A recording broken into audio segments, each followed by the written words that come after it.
পৃথিবীর এক কোণে, যেখানে প্রকৃতি তার সমস্ত রূপ রস উজাড় করে দিয়েছে, সেখানে অবস্থিত পাপুয়া নিউগিনি। সবুজ পাহাড়, দুর্গম জঙ্গল আর ঝর্ণার স্রোতে ভরা এই দেশ যেন এক জীবন্ত ক্যানভাস। এই দেশ শুধু প্রকৃতির নয়, মানব সভ্যতার বৈচিত্র্যের এক বিস্ময়। ৮০০-এর বেশি ভাষা, হাজারো উপজাতি আর তাদের অজস্র সংস্কৃতির বৈচিত্র্য এই ভূখণ্ডকে করেছে অনন্য। এই বৈচিত্র্যের মধ্যে লুকিয়ে আছে এক রহস্যময় উপজাতি ফোর। পাপুয়া নিউগিনির পূর্ব অঞ্চলের গভীর জঙ্গলে তাদের বসবাস। তাদের জীবনযাত্রা, বিশ্বাস আর ঐতিহ্য গড়ে তুলেছে এক বিস্ময়কর সংস্কৃতি। তবে ফোর উপজাতি শুধু তাদের ঐতিহ্য নয়, এক ভয়াবহ ইতিহাসের জন্যও পরিচিত। কিন্তু কি সেই ইতিহাস?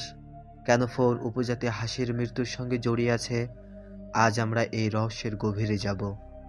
ফোর উপজাতিরা তাদের মৃত আত্মীয়দের শরীর খাওয়াকে এক ধরনের পবিত্র আচার বলে মনে করত। তারা বিশ্বাস করত এটি তাদের আত্মীয়র আত্মাকে মুক্তি দেয় এবং পরিবারের সুরক্ষা নিশ্চিত করে। বিশেষ করে মৃত ব্যক্তির মস্তিষ্ক খাওয়া হতো, যা তাদের মতো আত্মার কেন্দ্র। মহিলারা এবং শিশুরা এই প্রথা পালনের অগ্রণী ছিল। কিন্তু এই প্রথা যে এক ভয়ানক বিপদের সূচনা করবে তা তারা বুঝতে পারেনি। ১৯৫০-এর দশকের মাঝামাঝি ফোর উপজাতির গ্রামগুলোতে কুরু নামক এক অজানা রোগ ছড়িয়ে পড়ে। এটি একটি স্নায়বিক রোগ, যার নামকরণ করা হয় স্থানীয় ভাষার শব্দ থেকে, যার অর্থ কাঁপতে থাকা। এই রোগ প্রথমে দুর্বলতা দিয়েই শুরু হয়, এরপর হাঁটা চলার অক্ষমতা, মানসিক বিভ্রান্তি, অস্বাভাবিক হাসি এবং অবশেষে মৃত্যু। স্থানীয়ভাবে এটি পরিচিত ছিল হাসির মৃত্যু নামে। ১৯৫৭ সালে কার্লটন গাইডুসেক নামক এক বিজ্ঞানী এবং তার দল ফোর উপজাতিদের এই রোগ নিয়ে গবেষণা শুরু করেন।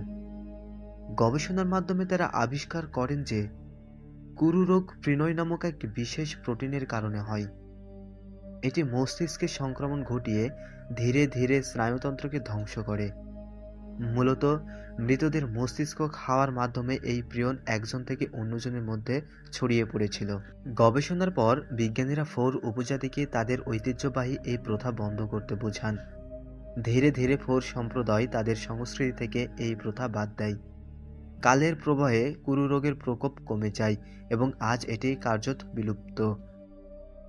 তবে এই রোগ এবং ফোর উপজাতির জীবনধারা মানবজাতির ইতিহাসে একটি শিক্ষণীয় অধ্যায় হয়ে রয়ে গেছে। ফোর উপজাতির কাহিনী আমাদের স্মরণ করিয়ে দেয় যে সংস্কৃত মানুষের জীবনকে গঠন করে, কিন্তু কিছু ঐতিহ্য শুধু অন্ধকারের দিকেই নিয়ে যায়। কুরু রোগের অভিজ্ঞতা আমাদের বলে কিভাবে বিজ্ঞান ও মানবিক প্রচেষ্টা সভ্যতাকে উন্নত করে। ফোর উপজাতির গল্প একটি অম্ল মধুর শিক্ষা। এটি শুধু তাদের ইতিহাস নয়, মানবজাতির জন্য এক চিরন্তন বার্তা।